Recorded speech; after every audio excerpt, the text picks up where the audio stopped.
The person who experienced this incident is my uncle. One day, while chatting with a friend, they realized something shocking. They had both experienced a similar, unsettling event years earlier. When my uncle was young, he worked as a shepherd, grazing sheep in the mountains near his village. His work required him to stay with the sheep from noon until morning, often spending nights out in the mountains. On one evening, my uncle fell asleep while herding the sheep. Suddenly, in the middle of the night, he woke up and saw a creature unlike anything he had ever seen before. It had the head of a goat, but the body of a human. The creature was unclothed, with hooves for feet. At first, my uncle thought he was hallucinating, but the creature didn't disappear. It walked upright like a human and stared directly at him. Alarmed, my uncle grabbed his shotgun and fired several shots at the goat-headed figure. After that, the creature walked away. Years later, when my uncle told this story to his friend was shocked. To my uncle's surprise, his friend revealed that he had also encountered the same kind of creature years ago. The friend recounted how, one morning close to sunrise, he too had fallen asleep while herding sheep in the same mountains. When he woke up, he saw a creature with a goat's head and a human body standing right beside him.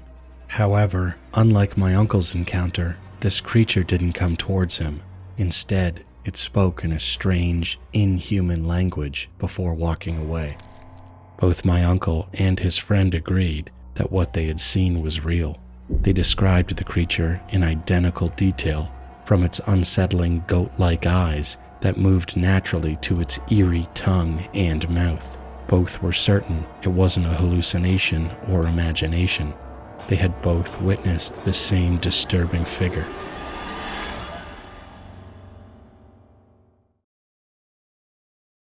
This happened 17 years ago, when I was 10 years old, living in the Philippines.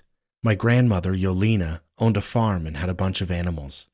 I had 4 cousins at the time: Pablo, Teresita, Alejandro, and Josephine. Each of us had different chores on the farm. I took care of the chickens and cows in the barn, while they looked after the sheep, cows, and dogs. My grandmother harvested fruits and vegetables. The first strange event happened when Alejandro was 9 years old. One night, grandmother asked him to fetch some beets, so he went out around 9 p.m. and didn't return until an hour and a half later. When he came back empty-handed, grandmother asked him where the beets were, but Alejandro just looked at her, confused. "I don't know what you mean," he said. He told her he had only gone to the outdoor bathroom and returned. He never heard grandmother ask for beets. After using the bathroom, he stayed outside playing with our 2 dogs, Lovely and Jean. So, who was it that went out after hearing grandmother's request? The next incident happened to Teresita. It was around 7 p.m. when she went outside to feed the dogs. She came back 30 minutes later, but something was off. She didn't have the empty food container with her like she usually did. Grandmother noticed laughter coming from Teresita's room. She went to check and asked, "Why did you just come inside?"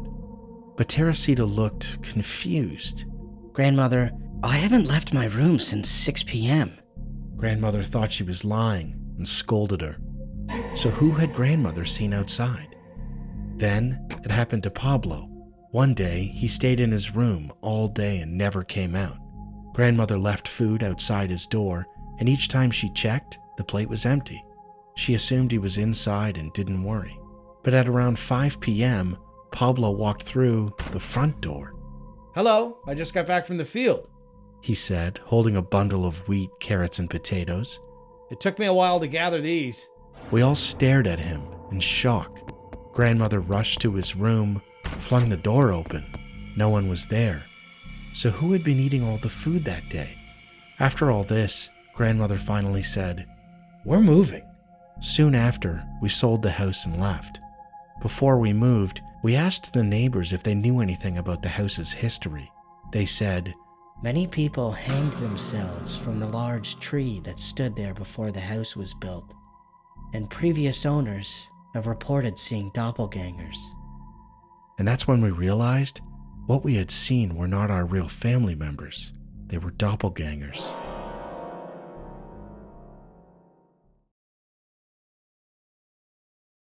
Hi, my name is Zoe. This story happened in the early 80s when I was about 5 years old. I had 4 friends who were, on average, 2 years older than me. I was always known as a risk taker and was open to challenges, no matter how dangerous, even as a kid. One day, I was playing with my friends and we decided to go to a nearby birch forest, just across the road from my house. It was said to be haunted, but we went there anyway. It was just before evening. The sky was gray, and as we reached the birch forest, the atmosphere felt heavier, almost suffocating. This place was known for having dead trees, and people usually avoided it. By the time all 5 of us stepped inside, the uneasy feeling grew stronger, but we kept going until we came across an abandoned truck among the trees. Right next to it, we found some old planks, sat down, and started telling each other scary stories. One of my friends, let's call her Anna, started talking about a mysterious lady in red, rumored to be a witch who lived just a few blocks away. The thing was, the witch was still alive, and no one really wanted to mess with her. At one point, while we were swapping ghost stories, a sudden gust of wind swept through, making everything feel even more creepy. Then, as I turned around, I saw a red shawl or dress floating in the air near one of the birch trees, and it was moving toward us. That's when we ran, all of us. Being the youngest, I struggled to keep up. My friends could be a little mean sometimes, always making me prove how tough I was. They had already taken off, leaving me behind, while I ran as fast as I could, heart pounding and short of breath. I looked back, there it was, a red dress, strangely clean and bright for a place like that, still coming toward me. I pushed myself, harder, lungs burning, and finally made it home, still convinced that the lady in red was following me. I never told my parents about what happened, but what could it have been? A floating red dress? A ghost? Something worse? I might have the answer. I haven't mentioned this yet, but there were always terrifying screams coming from a mansion near one of my friends' houses.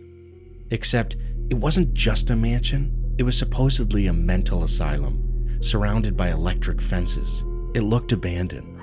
Locals said the woman who screamed was Greek and a so-called mental patient, but I have my doubts.